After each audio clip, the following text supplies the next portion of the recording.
Spumante Italia 2021, siamo a Garda e siamo in compagnia di una piccola chicca, una scuola alberghiera che da Roma è venuta a trovarci con i suoi allievi, con i suoi strumenti e che sono qua a darci una mano anche in parte, se ho capito bene. Aiuto, giusto? Assolutamente, siamo veramente onorati di questa collaborazione e in una location poi splendida. Ok, voi siete esattamente, raccontaci tutto, siete una scuola alberghiera storica di Roma, importante. Noi siamo il primo alberghiero della capitale, il primo alberghiero inteso, poi il primo alberghiero si potrebbe dire tante cose, poi ognuno tira l'acqua al proprio mulino, e però l'alberghiero di Tor Carbone, l'istituto alberghiero di Tor Carbone nasce nel 1969 in via della Scrofa, al centro di Roma. In centro a Roma. In centro a Roma. Dopo pochi anni si trasferisce in via di Tor Carbone, che è vicino all'Appe Antica. Tor Carbone a Antica, io dico sempre, quando parliamo anche con altri colleghi di altre scuole, abbiamo avuto questa sfortuna di stare, ovviamente ironicamente, nel parco, nel cuore del parco riserva dell'Appe Antica. Okay. E il percorso di studio dei vostri ragazzi come funziona? Raccontami. Arrivano da voi a quanti anni? Dopo la terza media? Ok. Dopo la terza media hanno il primo approccio, quindi si inizia con il primo anno dell'alberghiero, i primi 2 anni ovviamente dove convergono tutte le materie tecnico-pratiche che ovviamente le ripetiamo, che sono sala, cucina, accoglienza e pasticceria, perché c'è quest'ultima materia che è pasticceria, che è entrata da pochi anni. Quindi abbiamo i futuri Masterchef. Abbiamo i futuri Ernest Knam con la pasticceria, abbiamo i futuri albergatori di lusso, eccetera, e partono tutti da voi, partono tutti con lo stesso percorso. Poi a un certo punto cosa succede? A un certo punto nel terzo anno si snoda e quindi i ragazzi scelgono qual è la loro specializzazione nella materia tecnico-pratica, continuando ovviamente con tutte le altre materie culturali, ma il focus è centrato sulla materia tecnico-pratica. Al terzo anno? Al terzo anno. Ok, quindi da lì comincia a differenziarsi. Chef, i futuri chef che passano dalle tue sapienti mani? Così dicono. E invece lui? Io sì, il percorso di sala e vendita, e quindi formiamo degli ottimi operatori di sala, da maître a direttori a sommelier. C'è competizione tra sala e cucina? Dovrei dire sì. Sì, non c'è collaborazione. La sala siamo più forti.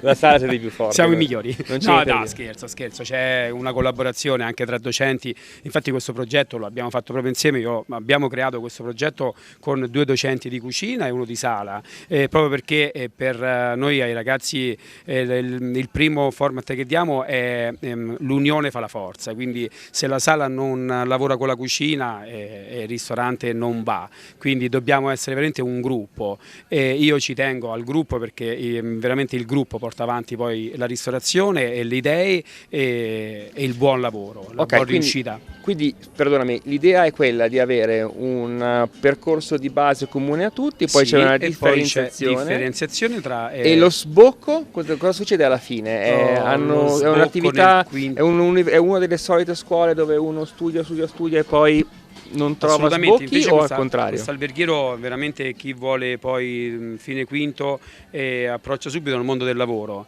Noi abbiamo 1000 richieste da parte degli albergatori, noi siamo a Roma, quindi Roma ha un bacino d'utenza, molto importante, una ristorazione, un'hotelleria molto importante, quindi collochiamo i nostri ragazzi veramente in attività ristorative, alberghiere, e abbiamo richieste proprio a scuola, quindi a scuola albergatori, ristoratori vengono e lasciano, ci servono, abbiamo bisogno, ci potete mandare, e da lì già i ragazzi trovano veramente il lavoro, no? Ed è uno sbocco nazionale ma anche internazionale, se non ho capito male. Assolutamente nazionale, sì, ma internazionale, perché noi come scuola, comunque come Tor Carbone, lavoriamo molto con l'internazionale, come diceva il prof, abbiamo 7-8 progetti internazionali che abbiamo già fatto e stiamo facendo in corso. Adesso purtroppo la pandemia ci ha un po' rallentato come tutti, e abbiamo fatto dei progetti a Budapest, a Parigi, adesso non li elenco tutti veramente, ma siamo arrivati in Cina, in Giappone, a New York, Uzbekistan, veramente in quasi tutto il mondo, per parlare col nazionale che oggi siamo a Garda, quindi poi mi piace questa scuola all'Alberghiero proprio perché anche a luglio non ci fermiamo, no? Siamo qui sempre attivi, sempre operativi. Sempre operativi, esatto. Ma chef, il prossimo Masterchef passerà dalle vostre cucine e sta già studiando o non ancora? In verità quello che ci siamo preposti, specialmente in quest'ultima parte che si parla tanto di mediaticità, quello che ci siamo preposti più che altro è dare ai ragazzi, come ci state aiutando voi in questi giorni, è dare ai ragazzi delle esperienze, non dare ai ragazzi l'input di fare l'attore. Quello che serve e che vediamo tutti i giorni è una forza nella responsabilità e soprattutto di far vedere che questo è un lavoro. E quindi prima, poi se qualcuno diventa Masterchef a noi fa piacere, non diciamo di no, però è un plus, non è un... Quindi il vostro compito è guidarli e dirgli fly down, tenete i piedini per terra perché ci vuole, è quello importante. Molto. Ok, e invece per quanto mondo sommelier, modo barman anche, perché insomma, le beverage... torniamo alla mia materia, Sì, il mondo sommelier, noi come Tor Carbone crediamo tanto nella sommelieria e nel bartender. Infatti proprio quest'anno sul terzo anno sul secondo anno dove loro fanno la scelta nel terzo e prendere la materia di indirizzo, abbiamo fatto una curvatura, d'accordo con il Ministero, di inserire la sommelieria e quindi fare terzo, quarto, quinto sommelier, vino nazionali, internazionali, tutto ciò che riguarda il mondo del vino, e bartender, tutto ciò che riguarda il mondo del bar, e mandiamo queste due curvature che per noi sono importantissime. Ci sono due indirizzi, due sottoindirizzi. Sottoindirizzi, esatto, due sottoindirizzi dove come scuola pilota speriamo che diventano poi due veri e propri indirizzi. Quindi abbiamo una scelta ampia. Quanti ragazzi sono qua adesso?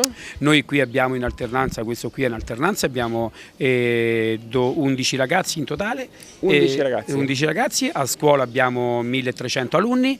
Quindi numeri importanti. Dai, sì, a Roma siamo forti. Siamo forti. Siamo forti. E abbiamo 3 plessi, insomma adesso siamo...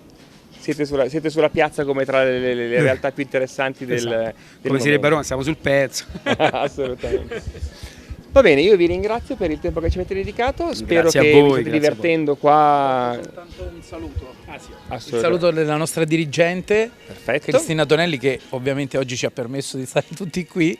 E questo è uno dei progetti, che se ne sentono tanti in questi giorni, però questo progetto che ci permette di stare qui è uno di quei progetti che il MIUR ha messo a disposizione delle scuole in estate. Ok, quindi è una delle attività che voi state perseguendo per fare in modo che la formazione dei vostri allievi non sia solo teorica ma molto pratica, farla toccare con mano. Assolutamente, quello che speriamo insomma in futuro possiamo fare in collaborazione con Bubble, poi questo ce lo direte voi, è di portare all'interno della settimana della cucina italiana nel mondo, in collaborazione ovviamente anche con il Ministero degli Affari Esteri, all'interno delle nostre cene di portare più bollicine possibili. Faremo in modo di inondarvi di bollicine. Nel frattempo cominciamo a bere quelle che sono qua a Garda in questi giorni. Spero che vi divertiate e ci vedremo anche sicuramente l'anno prossimo a questo punto. Grazie.